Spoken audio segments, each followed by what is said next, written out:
Thamani za kawaida za kreatinini ya seramu katika maabara nyingi ni kati ya 0.05 hadi 0.13 miligramu kwa desilita, lakini kuna sababu nyingine ambazo hubadilisha thamani za kawaida za kreatinini ya seramu.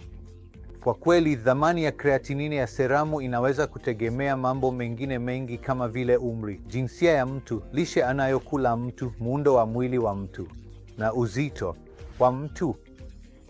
Pia, dawa fulani zinaweza kuingilia kati na upimaji. Maabara inayotumia mbinu fulani kupima kreatinine inaweza pia kuonyesha tofauti kidogo katika kreatinine ya kawaida. Ni mambo mengine kama vile urefu, uzito, wingi wa misuli, umri, jinsia na maabara unayofanyia kipimo ambavyo vinaweza kuingilia au kuathiri thamani ya kawaida ya kreatinine ya seramu.